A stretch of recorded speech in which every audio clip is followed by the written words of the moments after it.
এবং ওই বন্ধুর ওই মানুষের ভালোবাসা আমাকে আপনি দান করেন, যার ভালোবাসা আপনার কাছে কিয়ামতের দিন কাজে লাগবে। সুবহানাল্লাহ।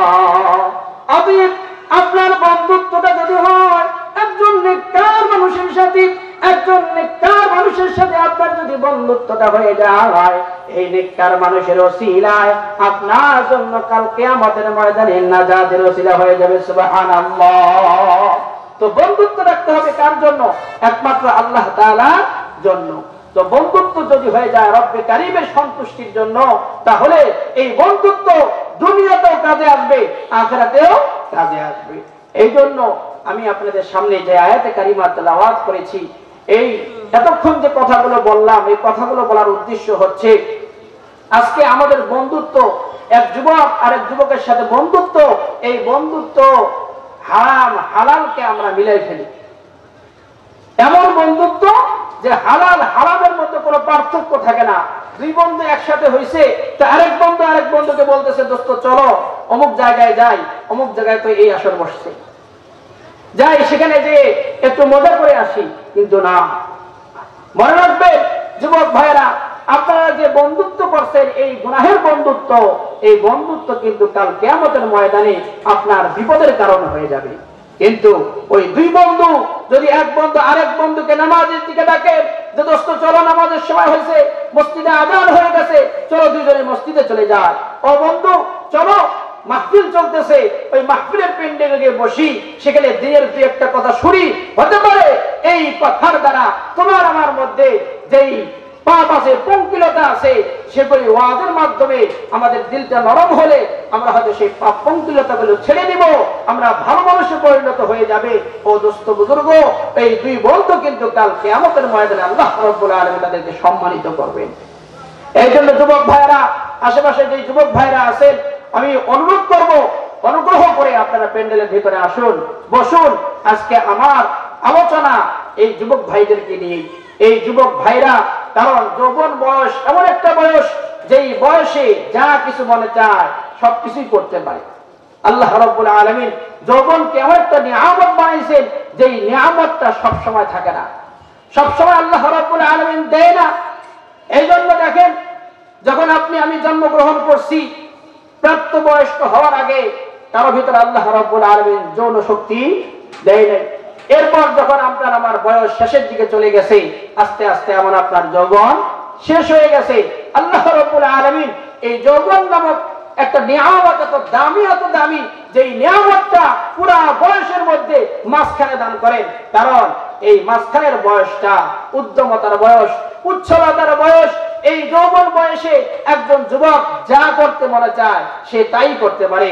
ঠিক তেমনি ভাবে কোন যুবক যদি ইচ্ছা করে যে এই বয়সে আমি ইবাদতের মাধ্যমে রব্বে কারীমকে সন্তুষ্ট করব, একজন বয়স্ক মানুষের চাইতে ওই যুবকের ইবাদত, ওই যুবকের কপাল সিজদার মধ্যে লুটিয়ে পড়া, রব্বে কারীমের কুদরতি পায়ের মধ্যে লুটিয়ে পড়া একজন বৃদ্ধ মানুষের চাইতে ওই যুবকের কপালটা আল্লাহ তাআলার কাছে বেশি প্রিয়। বলেন সুবহানাল্লাহ। এই জন্য যৌবনকালের ইবাদত হচ্ছে শ্রেষ্ঠ ইবাদত। যৌবনকালের ইবাদত শ্রেষ্ঠ ইবাদত। নবী করিম সাল্লাল্লাহু আলাইহি সাল্লাম বলেছেন যে যুবক বয়সে ইবাদতের মধ্যে লেগে থাকবে, যখন বৃদ্ধ বয়সে চলে যাবে রব্বে কারীম যুবক বয়সের ইবাদতের সওয়াব তাকে দান করবেন। সুবহানাল্লাহ। এই জন্য যুবক ভাইরা, আপনাদের হাতে ধরি, পায়ে ধরি, আমি একজন যুবক পুরুষ, যুবক মানুষ, হ্যাঁ আমি আপনাদের মতো একজন যুবক মানুষ।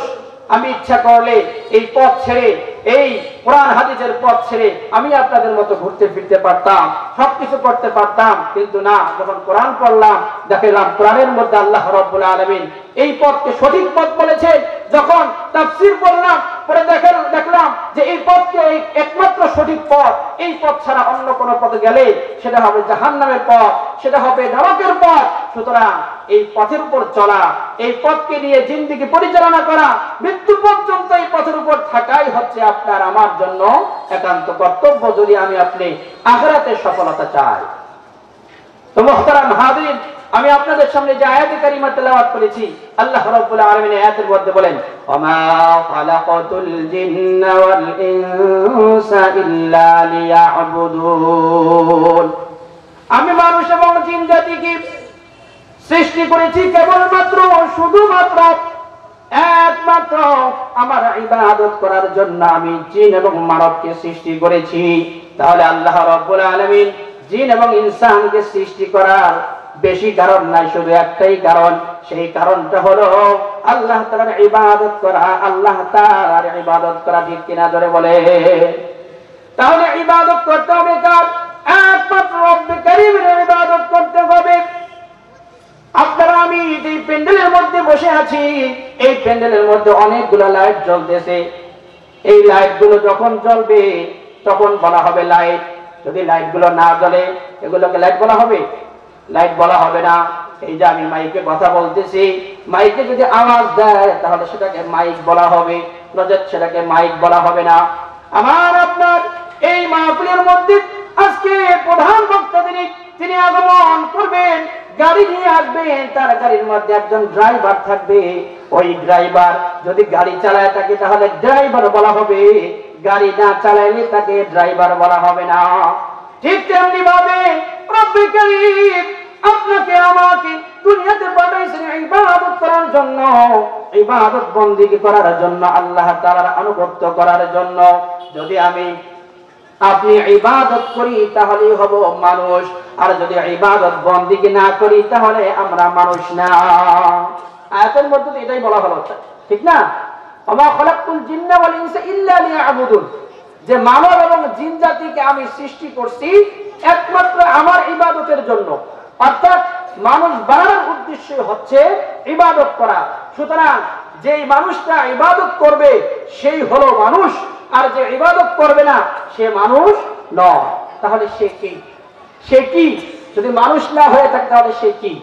আল্লাহ রাব্বুল আলামিন অন্য আয়াতে কারিমার মধ্যে বলেন, ওয়ালাকাদ যারানা লিজাহান্নামা কাসীরাম মিনাল জিন্নি ওয়াল ইনস লাহুম কুলুবুন লা ইয়াফকাহুনা বিহা ওয়া লাহুম আ'য়ুনুন লা ইউবসিরুনা বিহা ওয়া লাহুম আযানুন লা ইয়াসমাউনা বিহা উলাইকা কাল আন'আমি বাল হুম আযাল উলাইকা হুমুল গাফিলুন। রব্বুল আলামিন বলেন, আমি অধিকাংশ মানুষ এবং জিনদের জন্য জাহান্নামকে বানাইছি, জাহান্নামকে তৈরি করে রাখছি। তাদের কান দেওয়া হয়েছে ভালো জিনিস শোনার জন্য, তারা কান দিয়ে ভালো জিনিস শোনে না, আল্লাহ এবং রাসূলের কথা শোনে না। তাদেরকে আমি অন্তর দান করছি আল্লাহ সম্পর্কে ভালো চিন্তা ভাবনা করার জন্য, কিন্তু তারা অন্তর দিয়ে ভালো চিন্তা ভাবনা করে না। আর তাদেরকে আমি চক্ষু দান করছি, এই চক্ষু দিয়ে ভালো জিনিস দেখার জন্য, আল্লাহ তাআলার কুদরত দেখার জন্য, কিন্তু তারা এই চোখ দিয়ে ভালো জিনিস দেখে না। উলাইকা কাল আন'আম, এরা হচ্ছে চতুষ্পদ জন্তু, বালহুম আদাল, বরং তার চাইতেও আরো বেশি নিকৃষ্ট। উলাইকা হুমুল গাফিলুন, আর এরা হচ্ছে উদাসীন, এরা হচ্ছে গাফিল। আমার ভাইরা, আমার বন্ধুরা, আল্লাহ রাব্বুল আলামিন আমাদেরকে আপনাকে বানাইছেন আল্লাহর ইবাদত করার জন্য। ইবাদত করলে মানুষ, আর না করলে মানুষ নয়। না করলে পশুর সাথে তুলনা করছেন, তার চাইতেও নিকৃষ্ট। বলছেন মিলটা কোথায়? আমি আপনি খাই, পশুও খায়, আমি আপনি খাই, গরুও খায়, আমি আপনি দেখি, গরুও দেখে, আমি আপনি কান দিয়ে শুনি, আমার আপনার পাশে থাকা কুকুরগুলো কান দিয়ে শুনে, আমি আপনি অন্তর দ্বারা চিন্তা করি। কুকুরগুলোকে আল্লাহ তাআলা অন্তর দান করছেন, শিয়ালকেও অন্তর দান করছেন। যত চতুষ্পদ জন্তু আছে সব চতুষ্পদ জন্তুকে আল্লাহ রাব্বুল আলামিন অন্তর দান করছেন, কান দান করছেন, চোখ দান করছেন। এই সব কিছু দিয়ে তারা আমার আপনার মতো খায়, আমার আপনার মতো দেখে, আমার আপনার মতো চিন্তা করে। তাহলে পার্থক্যটা কোথায়? পার্থক্যটা হচ্ছে এক জায়গায়। সেই পার্থক্যটা হলো আমি আপনি আল্লাহ রাব্বুল আলামিন যে অন্তর দান করছে, এই অন্তর দ্বারা আমার আপনার আখিরাতকে আমরা চিন্তা করতে পারি। আখিরাত নামক একটা যে জিনিস আছে, সেই জিনিসটা আমি আপনি চিন্তা করতে পারি, কিন্তু চতুষ্পদ জন্তু তারা আখিরাতকে নিয়ে ভাবে না। সুতরাং যেই মুসলমান, যেই মানুষটা আখিরাতকে নিয়ে ভাবে না, তার পার্থক্যের মধ্যে কোনো পার্থক্য নাই, ঠিক কিনা? কারণ তার আর চতুষ্পদ জন্তুর মধ্যে কি আছে? মিল আছে। চতুষ্পদ জন্তু খায়, পিছন দিয়ে বের করে। যে আল্লাহর ইবাদত করে না সেও খায়, পিছন দিয়ে বের করে, ঠিক কিনা? পার্থক্য নাই। কিন্তু পার্থক্য এক জায়গায়, যে আমি আপনি আখিরাতকে নিয়ে ভাবি, কিন্তু চতুষ্পদ আখিরাত নিয়ে ভাবে না। আর যারা ইবাদত করে না তারাও কি আখিরাত নিয়ে ভাবে না। দেখেন আল্লাহ রাব্বুল আলামিন কত পরিষ্কার ভাবে মিল দেখছেন। অতএব আমি আপনি যদি কুকুর, শিয়াল, বিড়াল এরকম চতুষ্পদ জন্তু থেকে আলাদা হতে চাই, তাহলে কি করতে হবে? ইবাদত করতে হবে। আরেকটা বিষয় হচ্ছে আমার ভাইরা, বন্ধুরা, কোন চতুষ্পদ জন্তু কিন্তু আল্লাহ রাব্বুল আলামিন জাহান্নামে দিবেন না। আজ পর্যন্ত কেউ বলছে যে কুত্তা জাহান্নামে যাবে, শিয়াল সে জাহান্নামে যাবে? কোন চতুষ্পদ জন্তু আল্লাহ রাব্বুল আলামিন জাহান্নামে দিবেন না, কিন্তু মানুষকে আল্লাহ রাব্বুল আলামিন বলছেন তাকে জাহান্নামে দিবে।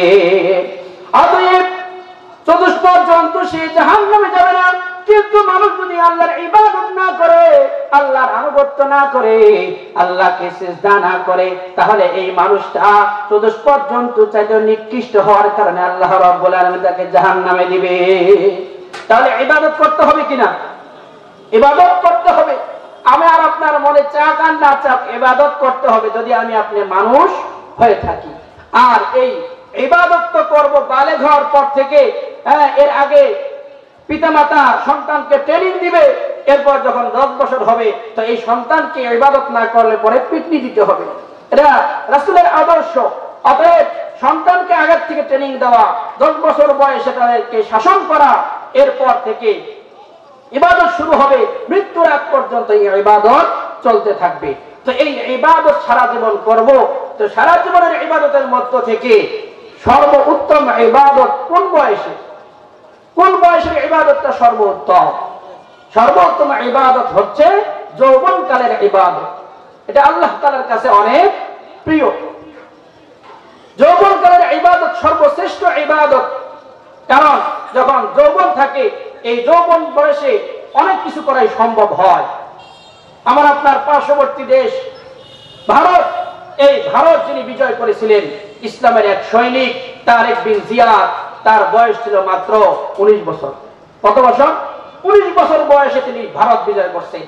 এরপরে স্পেন বিজেতা স্পেন তিনি বিজয় করছেন কাসিম। তো এই কাসিম তিনি মাত্র 21 বছর বয়সে তিনি এই স্পেন বিজয় করছেন। ভুল বললাম, আপনি তারেক বিন জিয়াদ তিনি ভারত বিজয় করছেন মাত্র 18 বছর বয়সে।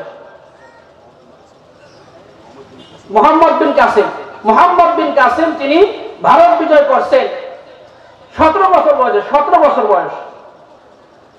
এরপর তারেক বিন জিয়াদ তিনি স্পেন বিজয় করছেন মাত্র 19 বছর বয়সে। আর তুরস্ক বিজেতা সুলতান মোহাম্মদ ফাতিহ তিনি, সুলতান মেহমেদ ফাতিহ তিনি স্পেন বিজয় করছেন মাত্র 21 বছর বয়সে। তাহলে এই বিভিন্ন বিজয় আসছে যৌবন বয়সে। সদ্য আমাদের বাংলাদেশ সেই স্বৈরাচার থেকে মুক্ত হয়েছে, যারা মুক্ত করেছে তারাও ছিল যুবক। কি বলেন? তারাও ছিল যুবক। অতএব যুবক বয়সে যারা আছে, যুবক ভাইরা, তারা যেই কাজ করতে চায় ওই কাজের মধ্যে তারা সফল কাম হয়, এবং তারা সেই কাজের মধ্যে দৃঢ় থেকে নিজের জীবন চলে যাবে, তারপর তারা সেই কাজ থেকে বিন্দুমাত্র নড়বে না। এর নজির আমরা কিছুদিন আগে দেখেছি। কি বলেন? অতএব এই যুবক ভাইরা যদি তারা যৌবনকে কাজে লাগিয়ে নিজেকে আল্লাহ তাআলার সামনে সঁপে দেয়, আল্লাহ তাআলার ইবাদতে নিজেকে লাগায়, এই ইবাদতটা আল্লাহ তাআলার কাছে অনেক প্রিয়। আল্লাহ রাসূল সাল্লাল্লাহু আলাইহি ওয়াসাল্লাম বলেন, সাবআতুন ইউযিল্লুহুমুল্লাহু লা যিল্লা ইল্লা যিল্লু, সাবআতুন ইউযিল্লুহুমুল্লাহু ফি যিল্লিহি লা যিল্লা ইল্লা যিল্লু, ইমামুন আদিলুন ওয়া শাবুন নাশাআ ফি ইবাদাতিল্লাহ। নবী সাল্লাল্লাহু আলাইহি ওয়াসাল্লাম বলেন, কিয়ামতের ময়দানে আল্লাহ তাআলার ছায়া ছাড়া যেদিন আর কোনো ছায়া থাকবে না, আরশের ছায়া ব্যতীত আর কোনো ছায়া থাকবে না। সেদিন মানুষকে আল্লাহ রাব্বুল আলামিন তার আরশের ছায়ার নিচে ছায়া দান করবেন। তার মধ্য থেকে 2 নাম্বার হচ্ছে ওই সমস্ত যুবক যারা যৌবন বয়সে আল্লাহ তাআলার ইবাদত করছে। এই যুবকেরা কিয়ামতের ময়দানে আল্লাহ তাআলার আরশের নিচে ছায়া পাবে। আল্লাহ রাসূল সাল্লাল্লাহু আলাইহি সাল্লাতু ওয়াস সালাম আরেক হাদিসের মধ্যে বলেন, ইগতানিম খামসান ক্বাবলা খামসিন শাবাবাকা ক্বাবলা হারামিক। আল্লাহ রাসূল সাল্লাল্লাহু আলাইহি সাল্লাতু ওয়াস সালাম বলেন যে 5টা জিনিসের পূর্বে গনিমত মনে করো। তার মধ্য থেকে সর্বপ্রথম সেটা হচ্ছে শাবাবাকা ক্বাবলা হারামিক, যে তোমার যৌবন বয়সটাকে গনিমত মনে করো বৃদ্ধ বয়স আসার পূর্বে। অতএব ও যুবক বন্ধু, আল্লাহ রাব্বুল আলামিন তোমাকে যে যৌবন দান করছেন, এই যৌবন বয়সটা খেলায় খেলায় কাটানোর বয়স নয়, বন্ধুরা আড্ডায় গিয়ে গুনাহে লিপ্ত হওয়ার বয়স নয়। কারণ আল্লাহ রাব্বুল আলামিন যে নিয়ামত দান করছেন, এই নিয়ামত কিন্তু তোমার বয়স বাড়ার সাথে সাথে বৃদ্ধ বয়সে যখন পৌঁছাই যাইবা, এই বয়সটা এই যৌবনটা কিন্তু তখন আর থাকবে না। শত হাজার কোনো শত চাইলে ওই যৌবন আর ফিরে আসবে না। অতএব যুবক ভাইরা, পায়ে হাত দিয়ে বলি, কোন অপরাধের সাথে যুক্ত হয়ো না, কোন তোমার মাদকের সাথে যুক্ত হয়ো না। যদি এগুলার মধ্যে তুমি যুক্ত হয়ে নিজের যৌবনটাকে শেষ করে দাও, তাহলে শেষ বয়সে গিয়ে আফসোসের আর কোনো সীমা থাকবে না, ঠিক কিনা? নবী একজন সাহাবী, বিখ্যাত একজন সাহাবী। এই সাহাবী যিনি ইসলাম ধর্ম গ্রহণ করার আগে তিনি তার নিজের জীবন থেকে নিরাশ হয়ে গিয়েছিলেন। কারণ হচ্ছে এই সাহাবীর নাম হলো সাআদুল আসাদ।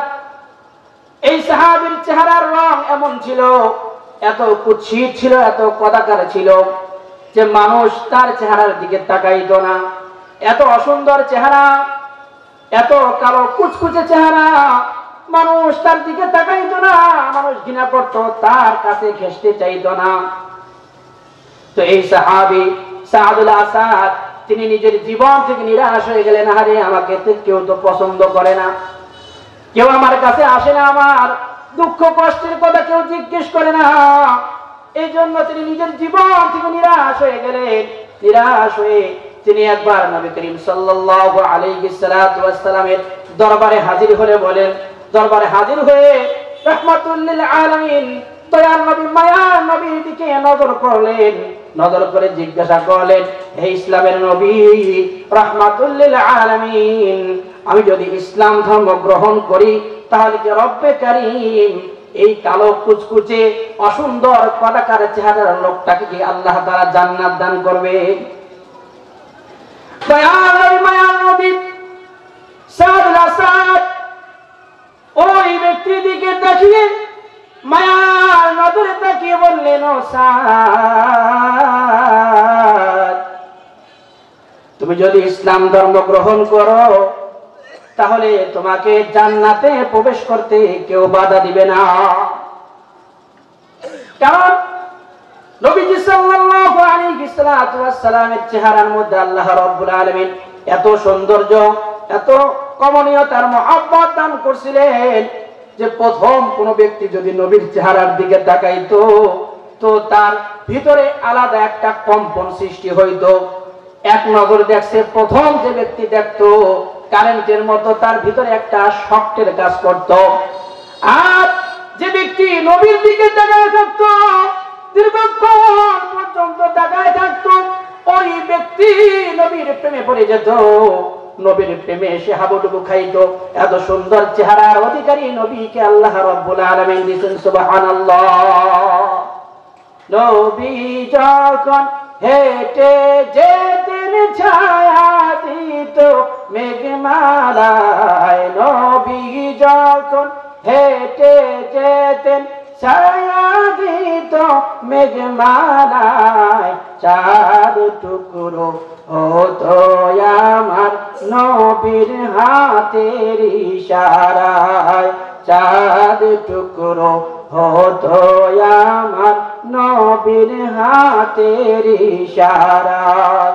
বেঈমান কাফের বলেছিল যে নবীকে আল আমিন, বেঈমান কাফের বলেছিল যে নবীকে আল আমিন, সেই নবীকে চিনলাম না রে হয়েও আমরা মুসলিমিন, সেই নবীকে চিনলাম না রে হয়েও আমরা মুসলিমিন। নবী যখন বলেন না, নবী যখন হেঁটে যেতেন ছায়া দিত মেঘমালায়, নবী যখন হেঁটে যেতেন ছায়া দিত গাছপালায়, চাঁদ টুকরো হতো আমার নবীর হাতের ইশারায়। ওহুদ বদর খন্দকেতে কত কষ্ট করিলেন, বদর ওহুদ খন্দকেতে কত কষ্ট করিলেন, উম্মতের ওই দরদে হায় খুন মোবারক ঝরাইলেন, উম্মতের ওই দরদে হায় খুন মোবারক ঝরাইলেন। নবী যখন হেঁটে যেতেন ছায়া দিত মেঘমালায়, নবী যখন হেঁটে যেতেন ছায়া দিত গাছপালায়, চাঁদ টুকরো হতো আমার নবীর হাতের ইশারায়, চাঁদ টুকরো হতো আমার নবীর হাতের ইশারায়।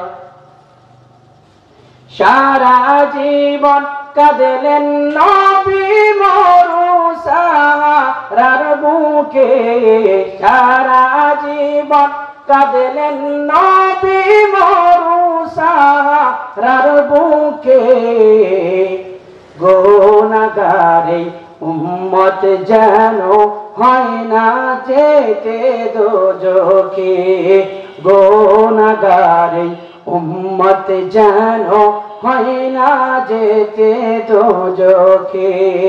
নবী যখন হেঁটে যেতেন ছায়া দিত মেঘমালায়, নবী যখন হেঁটে যেতেন ছায়া দিত গাছপালায়, চাঁদ টুকরো হতো আমার নবীর হাতের ইশারায়, চাঁদ টুকরো হতো আমার নবীর হাতের ইশারায়।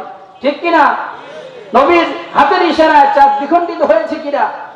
তো ওই নবীর চেহারার দিকে যদি কেউ তাকায় থাকতো তাহলে নবীর প্রেমে এসে পড়ে যাইত।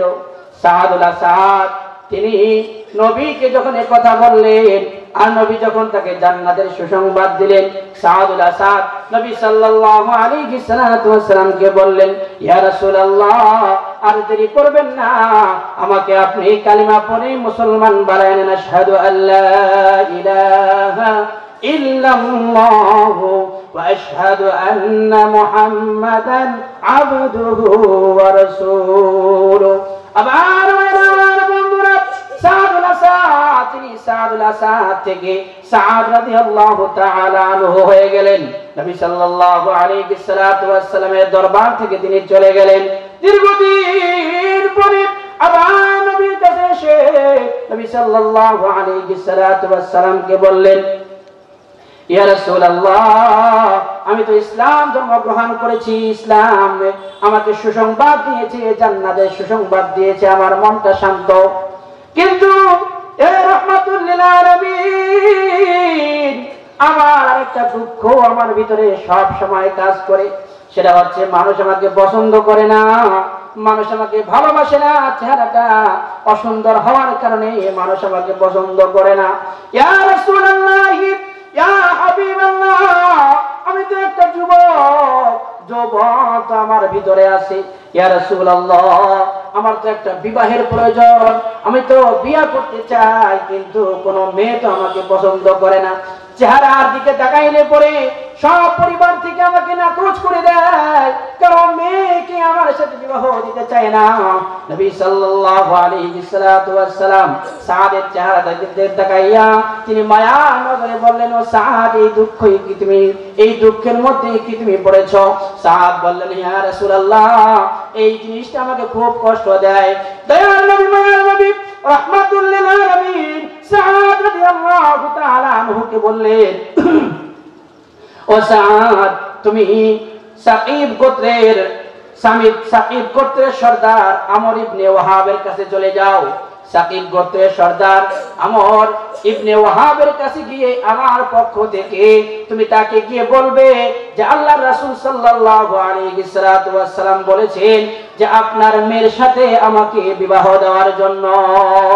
সাহাব রাদিয়াল্লাহু তাআলা এই কথা যখন নবীর মুখ থেকে শুনলেন, মনে বড় আনন্দ নিয়ে, মনে বড় উৎসব নিয়ে সাকিব গোত্রের সর্দার আমর বিন ওয়াহাবের নিকট চলে যায়।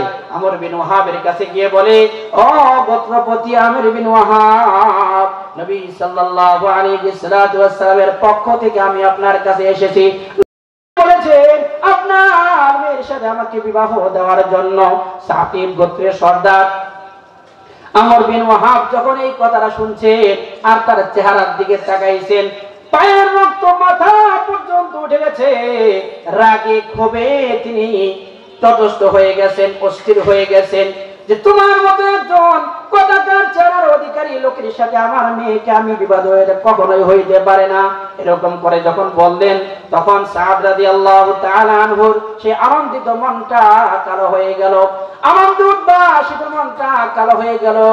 সেখান থেকে নিরাশ হয়ে যখন তিনি নবী সাল্লাল্লাহু আলাইহি ওয়াসাল্লামের দিকে যখন ফেরার জন্য ঘুরছেন, এক পা সামনে বাড়াইছেন, আরেক পা উঠাবেন, এমন সময় পিছন থেকে একটা নরম কণ্ঠের আওয়াজ, মহিলার আওয়াজ পিছন থেকে শুনতে পাইলেন।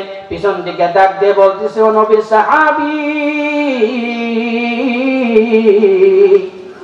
ও নবীর সাহাবী, যদি তোমার এই প্রস্তাবটা রাহমাতুল লিল আলামিন মুহাম্মদুর রাসূলুল্লাহ সাল্লাল্লাহু আলাইহি ওয়াসাল্লামের পক্ষ থেকে হয়ে থাকে, ও আগন্তুক, তুমি শুনে রাখো, আমি তোমাকে বিবাহ করতে রাজি। সুবহানাল্লাহ। যখন গোত্রপতি আমর বিন ওয়াহাব নিজের মেয়ের পক্ষ থেকে নবীর কথা যখন শুনতে পাইছে, সেই আমর বিন ওয়াহাবের সেই রাগে ফেটে যাওয়া চেহারাটা কেমন যেন বরফের মতো গলে গেল, বরফের মতো ঠান্ডা হয়ে গেল। কারণ এতক্ষণ পর্যন্ত নবীর কথা তার মাথায় ছিল না।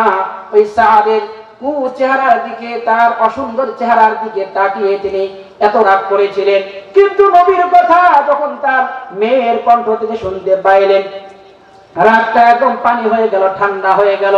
তখন ওই সাদ রাদিয়াল্লাহু তাআলা আনহুর সাথে ওই সাকিব গোত্রের আমর বিন ওয়াহাব তিনি তার মেয়েকে বিবাহ বন্ধনে আবদ্ধ করায় দিলেন। আমার মায়েরা, আমার বন্ধুরা, আমার যে মেন বিষয়টা বলার যে উদ্দেশ্য তার সামনে আসতেছে, একটু মনোযোগ দিয়ে শুনবেন। সাদ রাদিয়াল্লাহু তাআলা আনহু বিবাহ বন্ধনে আবদ্ধ হওয়ার পর তিনি বাসর ঘর করার জন্য কিছু না সামানার প্রয়োজন পড়লো। এই সামানা ক্রয় করার জন্য বাজারে চলে গেলেন। আনন্দ মনে আনন্দ উৎসব নিয়ে বাজারে চলে গেলেন বিবাহের সরঞ্জামাদি, বাসর ঘর করার জন্য সরঞ্জামাদি কেনার জন্য। সাদ রাদিয়াল্লাহু তাআলা আনহু যখন বাজারে চলে গেলেন, বাজারে ঢুকছেন আর ওই জিনিস খরচ করার জন্য যখন তিনি প্রস্তুতি নিচ্ছেন, এমন সময় কি যেন বাজারের এক প্রান্ত দেখি আহ্বান করে বলতেছে, হাইয়া আলাল জিহাদ, হাইয়া আলাল জিহাদ। ও নবীর সাহাবীরা, একটু মনোযোগ দিয়ে শোনো, মনোযোগ দিয়ে শোনো, রাহমাতুল লিল আলামিন, তিনি জিহাদের দামামা বাজাইছেন, জিহাদের ডাক দিয়েছেন। সুতরাং তোমরা যারা যুবক আছো, আর দেরি করো না, ইসলামকে প্রতিষ্ঠিত করার জন্য, ইসলামকে সমুন্নত করার জন্য, ইসলামকে বিজয়ী করার জন্য মুশরিকদের সাথে সমরে আমাদেরকে লিপ্ত হতে হবে। অতএব যুবকরা, তোমরা আর দেরি করো না, নবীকে সারা দিয়ে তোমরা জিহাদের ময়দানে চলে আসো। আমার বন্ধুরা, আমার ভাইরা, সাদ রাদিয়াল্লাহু তাআলা আনহু কানে যখন এই আওয়াজটা গেল, তিনি আর স্থির থাকতে পারলেন না, নিজেকে আর কন্ট্রোল রাখতে পারলেন না। আসছিলেন বিবাহের বাসর করার জন্য, খরিদ করার জন্য জিনিসপত্র। তিনি সাথে সাথে তার মনটাকে চেঞ্জ করে দিলেন। ওই খরিদের টাকা দিয়া, বিবাহে উৎসবের টাকা দিয়ে তিনি যুদ্ধের অস্ত্র ক্রয় করে তিনি জিহাদের ময়দানে চলে গেলেন। জিহাদের ময়দানে গিয়ে কাফিরদেরকে কচুকাটা করতে লাগলেন। যেদিক দিয়ে সাদ রাদিয়াল্লাহু তাআলা আনহু যায়, তার দুই পাশে কোনো কাফির টিকে থাকতে পারে না। তুমুল যুদ্ধ করে, তুমুল লড়াই করে কাফিরদেরকে কচুকাটা করতে লাগলেন। এদিকে আমার আপনার নবী রাহমাতুল লিল আলামিন বিশ্বনবী মুহাম্মদুর রাসূলুল্লাহ সাল্লাল্লাহু আলাইহি ওয়াসাল্লাম পিছন থেকে দেখলেন একটা কালো চেহারার অধিকারী একটা লোক মাথায় একটা সাদা পাগড়ি বাঁধছে এবং কাফেরদেরকে কচুকাটা করতেছে। নবী সাল্লাল্লাহু আলাইহি ওয়াসাল্লামের আর চিনতে বাকি থাকলো না, এটাই সেই আমার সাহাবী সাদ রাদিয়াল্লাহু তাআলা আনহুকে পিছন থেকে ডাক দিয়ে বললেন, ও সাদ, একটু শোনো। কিন্তু সাদ রাদিয়াল্লাহু তাআলা আনহু তিনি এমন ভাবে যুদ্ধ করতেছিলেন, রাসূলের ডাকটা তিনি কান দিয়ে শুনতে পারলেন না। এমন যুদ্ধ করতে সাদ রাদিয়াল্লাহু তাআলা আনহু তিনি শহীদ হয়ে গেলেন জিহাদের ময়দানে। কাফেরদের আঘাতে তার শরীরটা ঝাঁঝরা হয়ে গেল।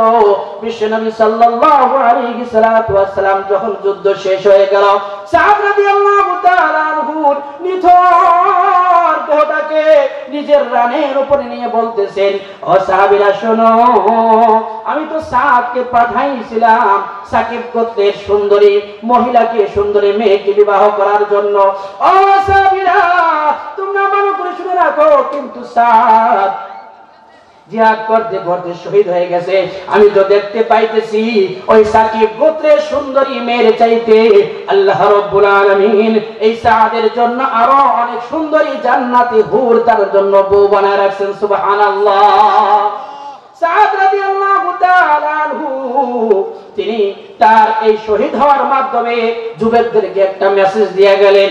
সেই মেসেজটা কি? ও দুনিয়ার যুবকেরা, ভালো করে শুনে রাখো, আল্লাহ রাব্বুল আলামিন আমাকে এই যৌবন দান করছেন। এই যৌবনের চালনায় আমি হালাল পদ্ধতিতে বিবাহ বন্ধনে আবদ্ধ হয়েছিলাম, কিন্তু আল্লাহ তাআলার দ্বীনকে সমুন্নত করার জন্য যখন পন্থার সামনে চলে আসছে, তখন আমি আর নিজের সুখ শান্তির কথা চিন্তা করি নাই, নিজের আরাম আয়েশের কথা চিন্তা করি নাই। আল্লাহ তাআলার দ্বীনকে সমুন্নত করার জন্য যৌবনের চাহিদাকে আমি বাদ দিয়ে দিয়েছি। আল্লাহ তাআলার দ্বীনকে প্রতিষ্ঠিত করার জন্য আমি জিহাদের ময়দানে শহীদ হয়ে গেছি। ও যুবক, তোমার মধ্যে তো আল্লাহ রাব্বুল আলামিন যৌবন দান করছে, অতএব সব সময় তোমাকে প্রস্তুতি নিয়ে থাকতে হবে। যখন যেখানে আল্লাহর দ্বীনকে প্রতিষ্ঠিত করার জন্য যখনই ডাক দেওয়া হবে, তখন এই সাদ রাদিয়াল্লাহু তাআলা আনহুর মতো লাব্বাইক বলে সব কিছুকে পিছনে ফেলে দিয়ে জিহাদের ময়দানে অবতীর্ণ হইতে হবে, ঠিক কিনা? আরেকটা মেসেজ দিলেন গোত্রপতি আমর বিন ওয়াহাবের সুন্দরী মেয়ে। ওই সুন্দরী মেয়ে, কারণ প্রত্যেকটা মেয়ের একটা চাহিদা থাকে যে আমার বরটা, আমার স্বামীটা হবে একজন সুঠাম দেহের অধিকারী, সুদর্শন একজন পুরুষ, তাকে দেখলে যেন আমার মনটা ভরে যায়। প্রত্যেকটা নারীর এই চাহিদা থাকে তার স্বামী যেন অন্যান্য যুবকের চাইতে সবচাইতে সুদর্শন হয়। সাকিব গোত্রের সর্দার আমর বিন ওয়াহাবের মেয়ে তিনি কি করলেন?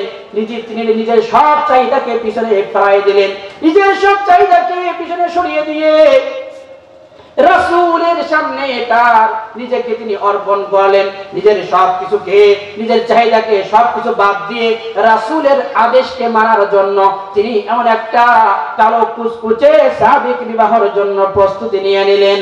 এর দ্বারা বুঝাইতেছেন, ও দুনিয়ার মহিলারা, ও দুনিয়ার মা বোনেরা, তোমাদেরকে একটা মেসেজ দেওয়ার জন্য যে যখন তোমাদের সামনে রাসূলের যখন কোনো কাজ আসবে, রাসূলের যখন কোনো আদেশ আসবে, নিজের চাহিদাকে তোমরা সামনে আনিও না, নিজের চাহিদাকে পিছনে ফেলে আমি ওই আমর বিন ওয়াহাবের কন্যার মতো নিজেকে রাসূলের কথার মধ্যে নিজেকে দাঁড় করায় দাও, ঠিক কিনা? যদি এই জিনিসটা আমাদের সমাজের মধ্যে থাকতো, আমাদের সমাজের মেয়েরা যদি এই জিনিসটা পালন করত, নিজের সব চাহিদাকে বাদ দিয়ে আল্লাহর রাসূলের যে কথা, ওই কথার উপর নিজেকে উঠাই দিত, তাহলে সমাজের মধ্যে বেহায়াপনা থাকতো না। কোনো মেয়ে তার পিতার মুখের মধ্যে লাথি মেরে অন্য ছেলের হাত ধরে বাড়ি থেকে বের হয়ে যাইতো না। এই জন্য আমার মা বোনদেরকে আল্লাহ রাব্বুল আলামিন যেন সবসময় হেদায়েতের উপর রাখে, সবাই বলেন আমিন।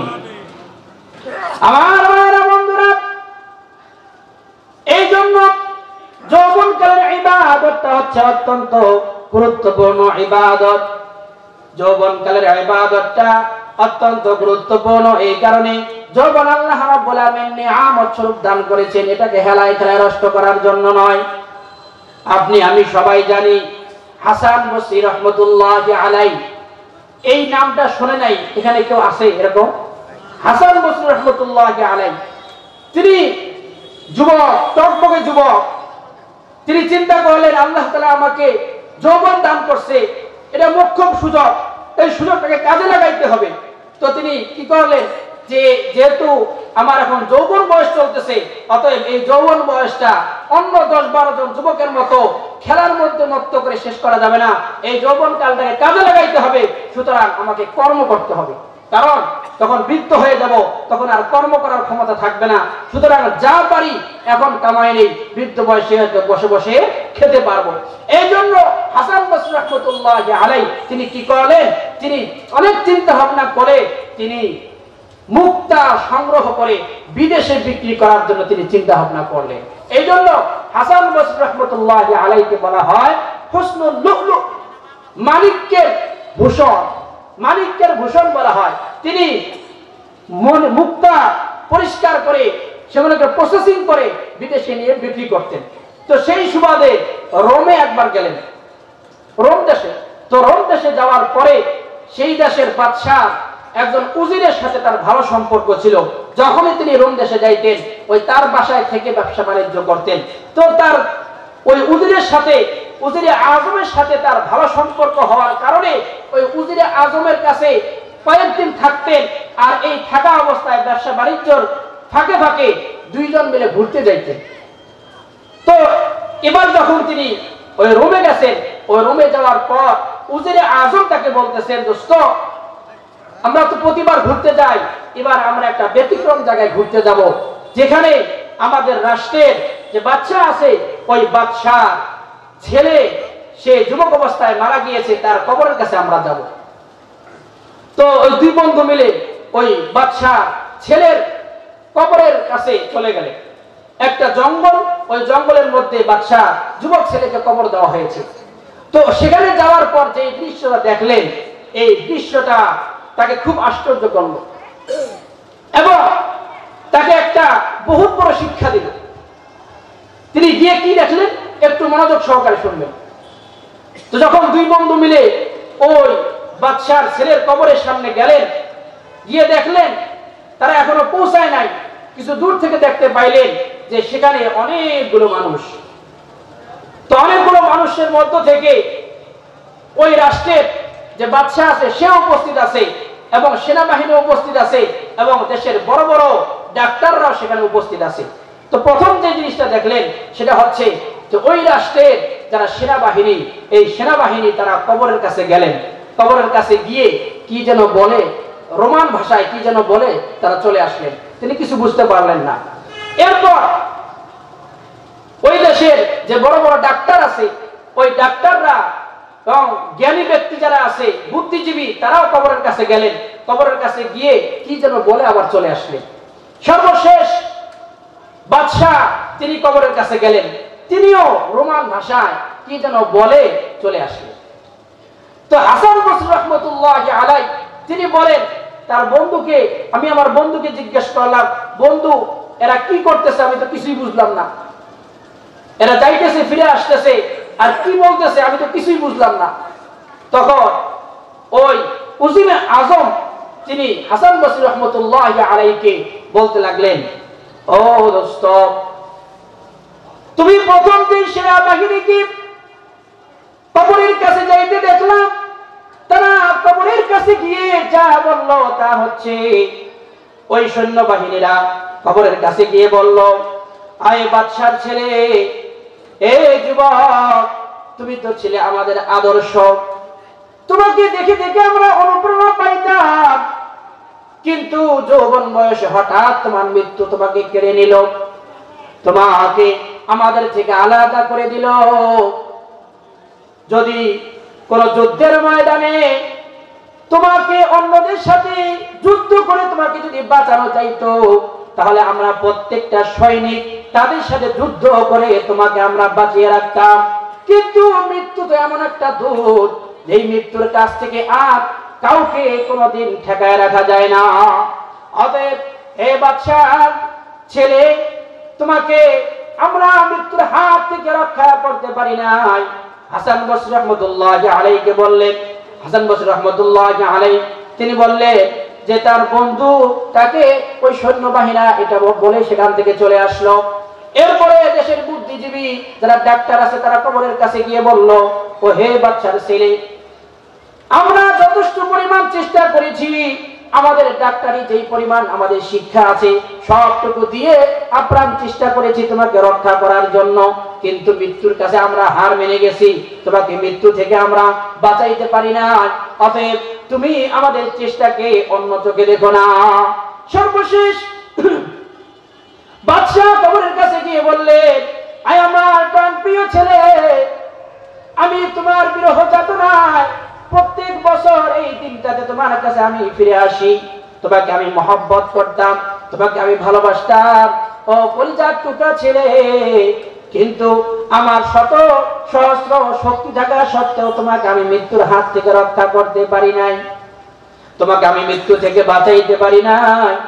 ও ছেলে, আগামী বছর আসার আগ পর্যন্ত তোমার থেকে এই বলে আমি বিদায় নিচ্ছি।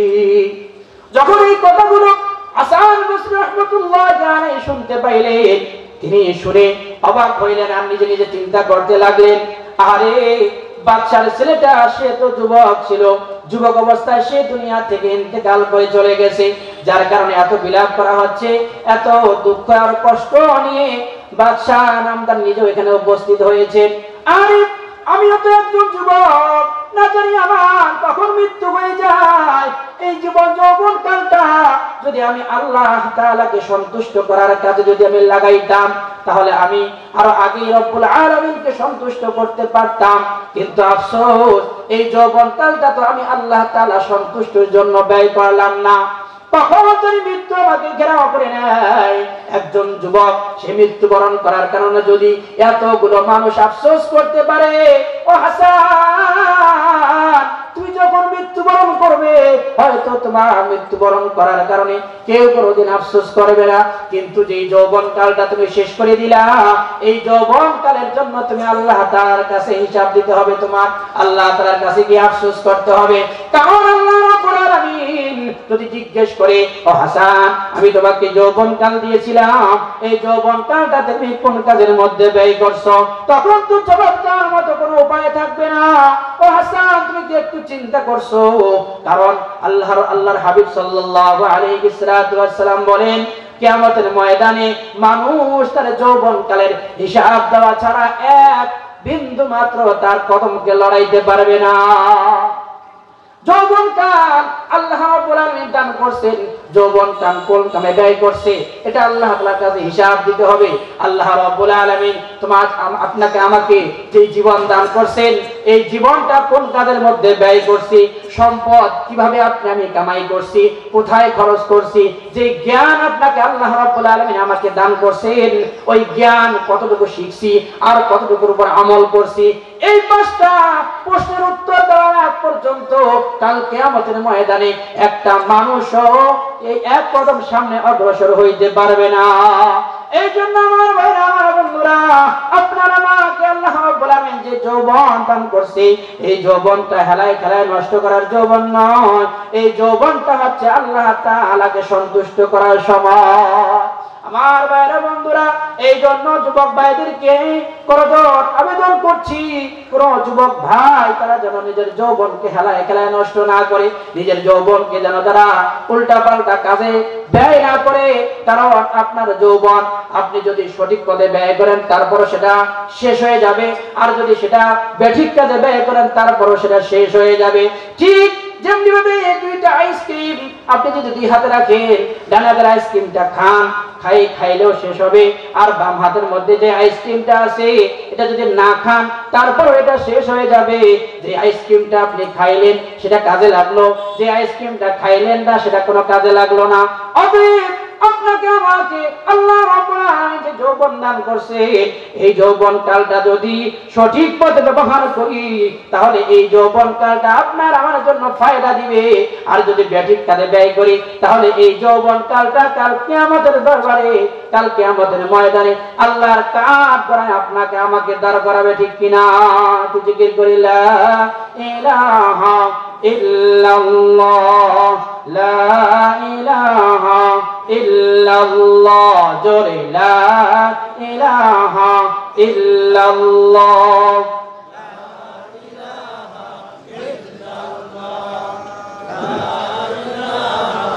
ইল্লাল্লাহ, লা ইলাহা ইল্লাল্লাহ, লা ইলাহা ইল্লাল্লাহ, মুহাম্মাদুর রাসূলুল্লাহ।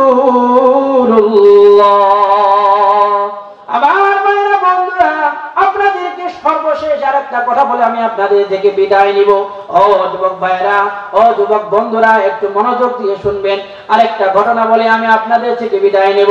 সেই ঘটনাটা হলো ইতফির মাগফুর। ইতফির মাগফুর নামে একজন ব্যক্তি ছিলেন বনি ইসরাইলের মধ্যে। বনি ইসরাইলের মধ্যে চরম দুর্ভিক্ষ দেখা দিল। চরম দুর্ভিক্ষ এমন ভাবে দেখা দিল যে পশুগুলো না খেয়ে মারা যাইতে লাগলো, সাথে সাথে মানুষগুলো 3-4 দিন না খাওয়া অবস্থায় মারা যাইতে লাগলো।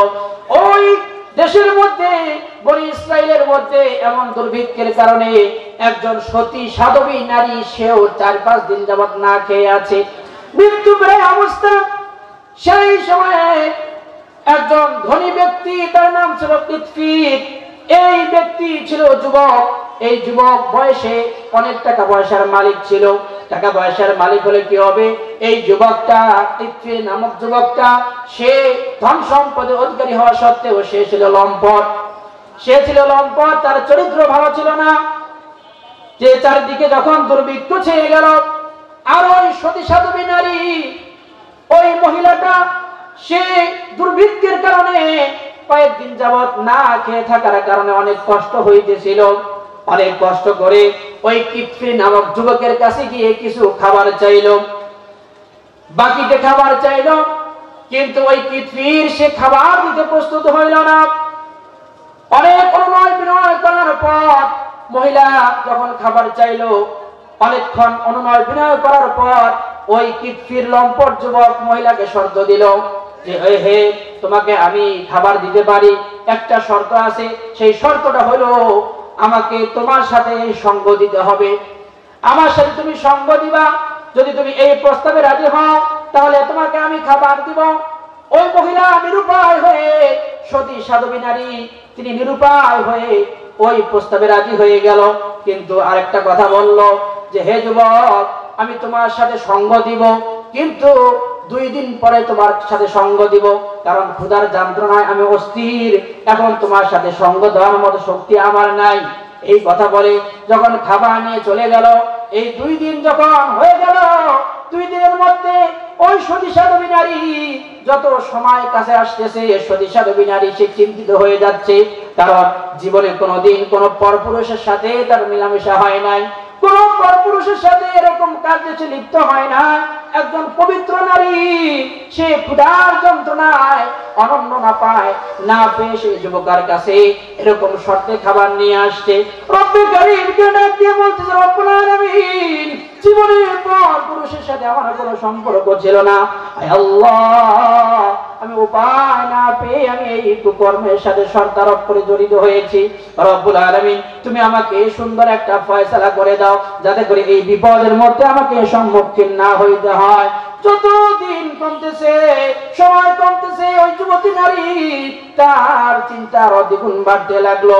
আস্তে আস্তে সময় যখন গড়িয়ে ওই 2 দিন শেষ হয়ে গেল, আর শর্ত দিয়েছে অমুক জায়গার মধ্যে তুমি আসবা। ওই যুবক সে তার শর্ত অনুযায়ী, শর্ত দেওয়া অনুযায়ী সে আগে থেকে ওই জায়গার মধ্যে এসে প্রস্তুত। সে আনন্দিত হয়ে আসে যে আজকে সে একজন নারীর সাথে মিলিত হবে।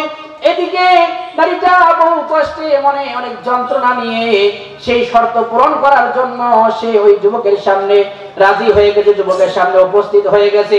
কারণ ওই যুবককে এড়িয়ে যাওয়া ওই নারীর পক্ষে সম্ভব ছিল না। আমার ভাইরা বন্ধুরা, সংক্ষিপ্ত করতেছি, যখন ওই যুবকটা ওই নারীকে সঙ্গ দেওয়ার জন্য, তার কুপ্রবৃত্তি চারিতার্থ করার জন্য যখন ওই মহিলার সতী সাধবী মহিলার 4 জানুর উপরে সে উঠে বসেছে, এদিকে ওই মহিলাটা গগন ফাটা চিৎকার করে রব্বুল আলামিনকে ডাক দিয়ে বলছে, রব্বুল আলামিন, চাইলে তুমি সব কিছু করতে পারো, তুমি আমাকে এই বিপদ থেকে রক্ষা করো। যখন গগন ফাটা বুক ফাটা চিৎকার করে এই মহিলা আল্লাহ তাআলাকে ডাক দিয়ে বলতেছে, এই কথা ফরিয়াদ জানাইতেছে, ওই যুবক বলল, হে নারী, তোমার সাথে আমি একটা শর্তে চুক্তিবদ্ধ হয়েছি, আমি তো তোমাকে জোর করে কোনো কিছু করতেছি না, তুমি তাহলে কাঁদতেছো কেন? ওই মহিলা, সতী সাধবী মহিলা, সে জবাব দিয়ে বলতেছে, আয় যুবক, আজ পর্যন্ত কোন পুরুষ আমার সাথে শুই নাই, কোন পুরুষ আমাকে সঙ্গ দেয় না, আমি তো আল্লাহ তাআলাকে ভয় করি। এই কথা যখন বলছে, ওই মহিলার শরীরের মধ্যে কম্পন শুরু হয়ে গেছে, ওই মহিলা কাঁপতে শুরু করছে।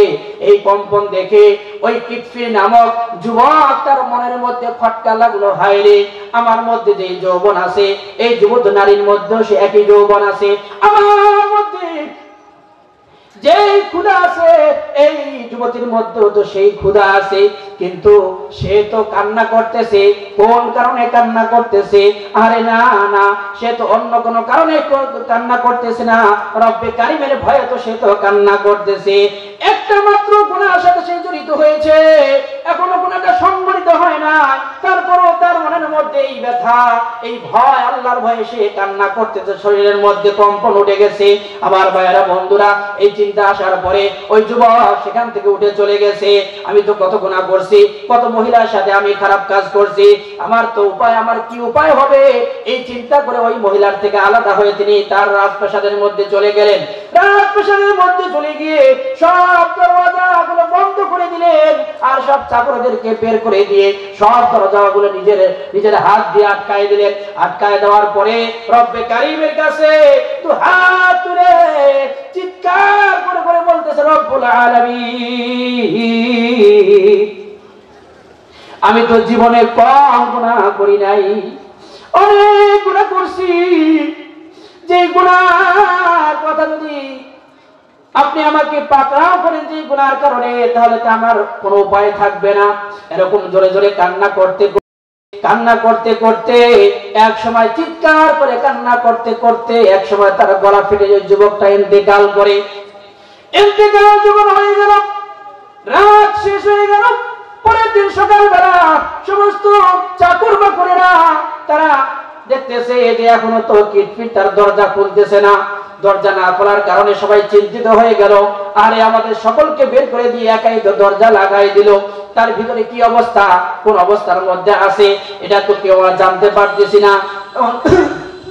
খোঁজ করতে করতে করতে করতে রহস্য উদ্ঘাটন করার জন্য তারা যখন সামনে অগ্রসর হইল, তখন দরওয়াজার মধ্যে একটা লেখা দেখে তারা সবাই আশ্চর্য হয়ে গেল।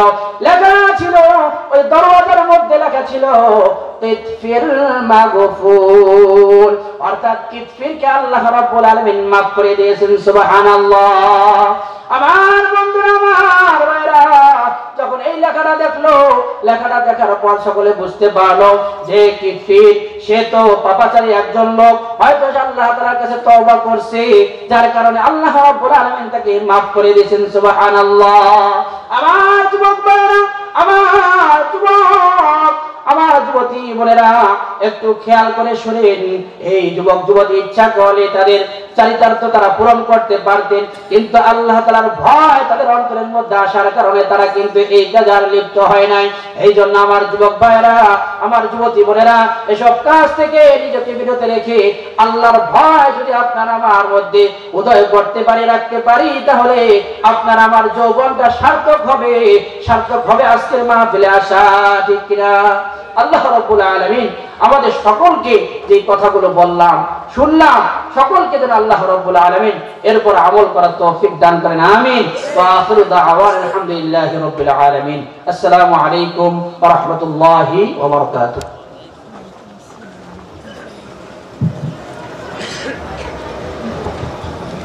আলহামদুলিল্লাহ।